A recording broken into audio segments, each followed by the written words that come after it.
بسم الله الرحمن الرحیم. د هدایت النحو د شرح په سلسله کې دا زمونږ 37 نمبر درس دی. یقول المصنف رحمه الله تعالى: فصل: المبتدأ والخبر هما اسمان مجردان عن العوامل اللفظية، أحدهما مسند إليه ويسمى المبتدأ، والثاني مسند به ويسمى الخبر، نحو زيد قائم. والعامل فيهما معنوي وهو الابتداء. دین مخکې مصنف رحمه الله تعالی دا خبره ذکر کړې وه چې مرفوعات دا اته دي. په دغې اتو مرفوعاتو کې د دوو مرفوعاتو د فاعل او د نائب فاعل ذکر دا مونږه د الله جل شانه په توفیق او په فضل سره په تفصیل سره په مخکې دروسو کې ذکر کړی دی. په دې فصل کې صاحب کتاب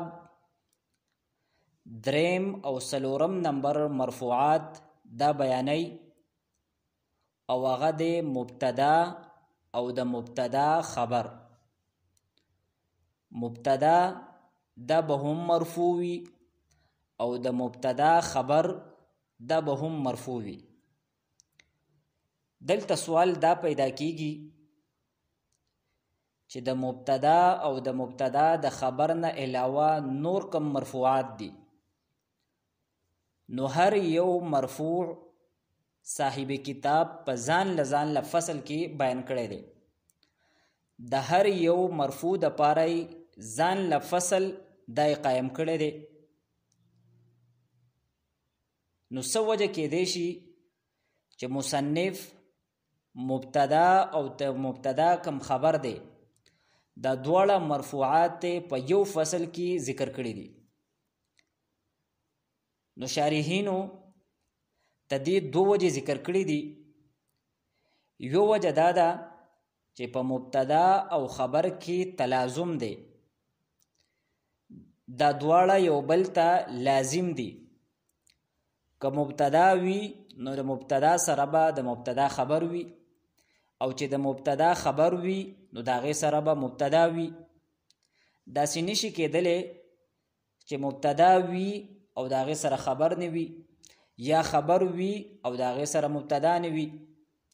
نو چونکې دا دواړه د یو بل نه جدا کېږي، نو دې وجې نه مصنف رحمه الله دا دواړه په یو فصل کې ذکر کړل. دویمه وجه دا ده چې تدې دواړو عامل دا مشترک دی، او تدې دواړو عامل دا عامل معنوي دی. نو چونکې تدې دواړو عامل دا معنوي دی، نو په دې کې تدې دواړو اشتراک دی. نو تدې وجې نه صاحب کتاب دا دواړه په یو فصل کې ذکر کړل. دا کوم عبارت چې مونږه ذکر کو نو په دې کې د ټولو نه لومبی مصنف د مبتدا او د خبر تعریف کړی دی، او د مبتدا او د خبر تعریف په دې الفاظو سره کړی دی: هما اسمان مجردان عن العوامل اللفظية، أحدهما مسند إليه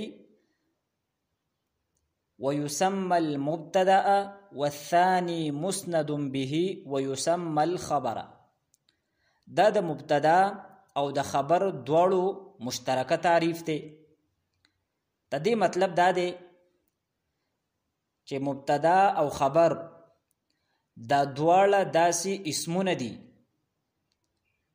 چې دا د عوامل لفظیو نه خالی دي، او په دې دواړو کې یو مسند الی دی، او دغه مسند الی ته مبتدا وی، او دا دویم په دې کې مسند به دی او دغه مسند به ته خبر وای. په دې تعریف کې د المبتدا والخبر دیتا معرف او محدود وای، ځکه چې د دې دواړو تعریف کیږي او د کم سیز چې تعریف کیږي نو په اصطلاح کې دیتا معرف یا محدود وای. او هما اسمان مجردان عن العوامل اللفظیه دا تعریف دی او دیتا معرف هم وای.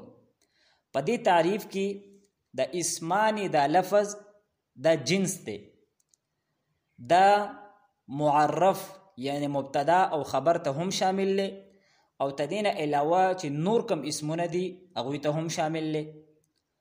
مجردان عن العوامل اللفظیه دا فصل اول له. په دې قید او په دې فصل سره د مبتدا او د خبر نه د مبتدا او د خبر د تعریف نه اغه اسم او خبر اوتل په کوم باندې چې عوامل لفظیه داخلي، مثلا د حروف مشبہ بالفعل اسم او داغي خبر، دغه شانتي د حروف ناقصه داغي کم اسم او خبر دی نو هغه تدینا اوتل. احدهما مسند الی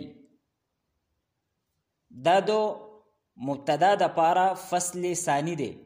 احدهما مسند الی په دې قید سره د مبتدا نه خبر اوته، ځکه چې مبتدا دا مسند الی وی او خبر هغه مسند وی، نو په احدهما مسند الی په دې فصل سره د مبتدا د تعریف نه خبر اوته. والثانی مسند به دا دو خبر د پارا فصل ثانی دی. په دې قید سره د خبر د تعریف نه مبتدا اوتله، ځکه چې مبتدا مسند الی وی هغه مسند به نه وی. مصنف رحمه الله د مبتدا او د خبر تعریف دا یو ځای کړی دی، خو بهتره دا ده چې مونږه ته دې دواړو تعریف د ځان له وکړو، نو د هر یو تعریف دا به مونږ ته ظاهر شي. نو د مبتدا تعریف به داسې شي: المبتدا هو الاسم المجرد عن العوامل اللفظیه المسند الی. چې مبتدا دا به مونږه هر هغه اسم ته وایو چې هغه د عوامل لفظیونه خالی وي او دا مسند الی وي، یعنی تدې طرف ته د یو سیزو نسبت شوی وي. یا د مسند الی نه به مونږه تعبیر په دې الفاظو سره وکړو چې تدې په باره کې خبره کیږي. مثلا زید قائم کې دا زیدون دا مسند الی دی، ځکه چې د قائم نسبت د زید طرف ته شوی دی. یا د دې زید په باره کې خبره کیږي، نو د کم سیز په باره کې چې خبره کیږي مونږ به دې ته مسند الی وایو. نو په دې تعریف نه درې خبرې معلومه شوې. یو خبره ته دا معلومه شوه چې مبتدا دا به اسم وي. دویمه خبره ته دا معلومه شوه چې مبتدا دا به د عامل لفظی نه خالی وي. او دریمه خبره ته دا معلومه شوه چې مبتدا دا به مسند الی وي. او د خبر تعریف دا دی: الخبر هو الاسم المجرد عن العوامل اللفظیه المسند به. چې خبر دا به مونږه هر هغه اسم ته وایو چې هغه د عوامل لفظیونه خالی وي او هغه مسند به وي. د مسند به مطلب دا دی چې تدین نسبت شوی وي بل سیز طرف ته. او یا مونږه تدین داسم تعبیر کولی شو چې د کومه خبره کیږي د یو سیز په باره کې، نو دغه خبرې ته یا دغه خبر ته مسند به وي. مثلا زید قائم کې دا قائم دا مسند به دی، ځکه چې دا خبره مونږه د زید په باره کې کو، نو زید مسند الی ده. او دا کومه خبره چې مونږه کو چې زید ولاړ دی، نو دغه خبرې ته به مونږه مسند به وایو. نو قائم دا مسند دی او تدې قائم نسبت شوی دی، تدې اسناد شوی دی زید طرف ته. نو به خبر به تعریف کې هم دغه درې خبرې دي. نمبر 1 چې خبر دا به اسم وي. نمبر 2 دا به د عوامل لفظیونه خالی وي. او نمبر 3 دا به مسند به وي. نو کومه غور او فکر وکړو نو د مبتدا او خبر په دې دواړو تعریفونو کې خو دا دو خبرې پکې مشترک دي چې دواړه به اسمونه وي. یو پکې دا خبره مشترک ده او دویمه پکې دا خبره مشترک ده چې دا دواړه به د عوامل لفظیو نه خالی وي. خو یو خبره پکې مختلف ده او هغه خبره دا ده چې مبتدا دا به مسند الیه وي او خبر دا به مسند به وي. د مبتدا او د خبر په دې تعریفونو کې مونږ دا خبره ذکر کړه چې دا دواړه به اسمونه وي. نو دلته دا اسم دا عام دی، خوا کو اسم حقیقی وی لکه زید قائمون، نو دلته دا زید دام اسم دی او قائمون دام اسم دی او حقیقتا اسمونه دی. او خوا کو اسم تاویلی یا اسم حکمی وی نو بیا هم دیتا د مبتدا او د خبر دا تعریف دا به شامل وي. د مبتدا مثال بشي ان تصدقوا خیر لكم. نو دلته اگر چې دا ان تصدقوا دا فعل او دا مبتدا واقع شوی ده، لیکن دا د اسم په تعویل کې دی ځکه چې ان تصدقوا دا د تصدقکم په معنا کې دی. نو چې کله د تصدقکم په معنا کې دی نو دیتا اسم تعویلی وای. او د خبر مثال بشي لکه زید یضرب، نو زید مبتدا ده او دا یضربو دا خبر دی. نو اگر چې دا فعل دی لیکن دا دو اسم په تعویل کې دی، دا یضربو دا دو ضاربون په معنا باندې دی. اوس راځو مونږه د کتاب عبارت لا. نو مصنف فرمای المبتدا والخبر، چې مبتدا او خبر هما اسمانی د دواړه اسمونه دي. او دا خبره مونږه ذکر کړه چې دا اسم دا عام دی، خوا که حقیقتا اسم وی او خوا کو حکمن او تاویلا اسم وی. مجردان عن العوامل اللفظیه، دا دواړه با خالی وی د عوامل لفظیونه. احدهما مسند الی، په دې مبتدا او خبر کې با یو دا با مسند الی وی، یعنی ته دې طرف ته با د بل سیز نسبت شوی وی. امونږ ته داسې تعبیر هم وکړو چې د چا په باره کې خبره کیږي نو هغې ته به مونږ مسند الی وایو. ویسمى المبتدا، او دغه مسند الی ته مبتدا وای. نو دا خبره چې زمونږ په ذهن کې وي چې د مسند الی بل نوم مبتدا ده. والثاني مسند به، او دی بل اسم تبا مسند به وای. ویسمى الخبر، او تدی بل نوم خبر دی. نو مسند به متوي او خبر متوي، خو عام مشهور نوم خبر او مبتدا ده. نحو زید قائم لك زید قائم، نو دا د مبتدا او د خبر د دواړو مثال دی. زید قائم دا دواړه اسمونه دي، دواړه د عوامل لفظیو نه خالی دي او یو په دې کې مسند الی دی او بل پکې مسند به دی. دا زید دا مسند الی دی نو تدی بل نوم دی مبتدا، او دا قائمون دا مسند به دی او تدی بل نوم دی خبر. نو زید مبتدا او قائمون دا خبر دی. بیا فرمای والعامل فیهما معنوی وهو الابتداء. مخکې عبارت کې مصنف دا خبره وکړه چې د مبتدا او خبر دا دواړه بعد عوامل لفظیو نه خالی وي. نو دا سوال پیدا کیږي چې بیا به تدی عامل څه سیز وي. نو مصنف فرمایي چې تدی دواړو عامل دا معنوي دی، او عامل معنوي دی ته وایي چې په هغې باندې مونږ تلفظ نه کوو بلکې هغه د عقل نه معلومیږي. نو فرمایي والعامل فیهما معنوی، چې عامل په دې دواړو کې معنوي دی. وهو الابتداء، او هغه عامل معنوي دا ابتدا ده. او ابتدا څه ته وایي؟ ابتدا دی ته وایي چې د یو اسم د عوامل لفظیو نه خالی کېدل. په دې اعتبار سره چې دا مسند الی جوړ شي، یعنی ته دې طرف ته د یو سیزو اسناد وشي، نو دا د مبتدا عامل دی. دا خبره مونږه ذکر کړه چې د مبتدا او د خبر عامل دا ابتدا ده. نو ابتدا څه ته وایي؟ ابتدا دې ته وایي چې د یو اسم د عوامل لفظیو نه خالی کېدل د دې دپاره چې دا مسند الی جوړ شي یا مسند به جوړ شي.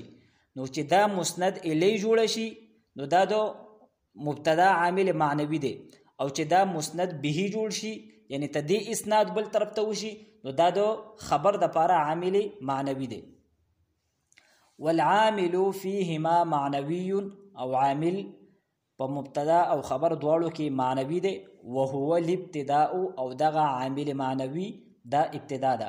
او د ابتدا وضاحت مونږ وکړو چې د اسم د عوامل لفظیو نه خالی کېدل تدې لپاره چې دا مسند الی جوړ شي یا مسند به جوړ شي. اوس راځو مونږه ته د عبارت ترکیب لا او پدې کې چې کم نحوی فواید دي نو د الله جل شانه په توفیق او په فضل سره به مونږه ذکر کوو.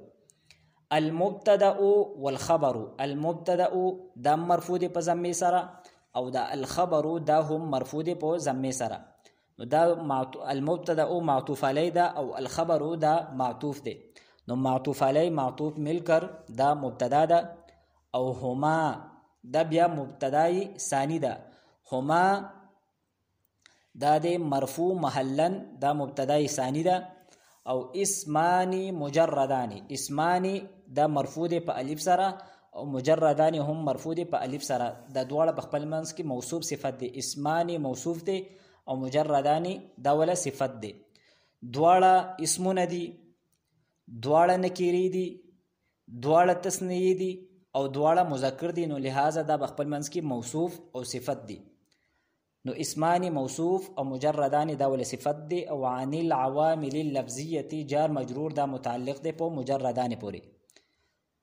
نو بیا دغه موصوف صفت دا بیا خبر دی دو هما مبتدای ثانی د پاره. بیا مبتدا خبر دا بیا خبر دی دو مبتدای اول د پاره. لہذا دا جمله اسمیه خبریه ده.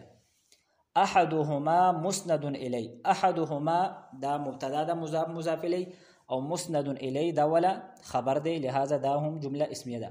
ويسمى المبتدا. يسمى دا واحد مذکر غائب فعل مضارع مجهول صيغه ده. نو چې کله هم فعل مجهول راشي داغه د پاره به مونږه نائب فاعل او باسو. نو دلته د یسمى کم نائب فاعل له نو هغه هو ضمیر مستتر دی او هغه راجی دی مسند الی طرف ته. یعنی ويسمى المسند الی المبتدا او دا المبتدا دا ولا مفعول به دی. لہذا دا جمله فعلیه ده. والثاني مبتدا مسند به.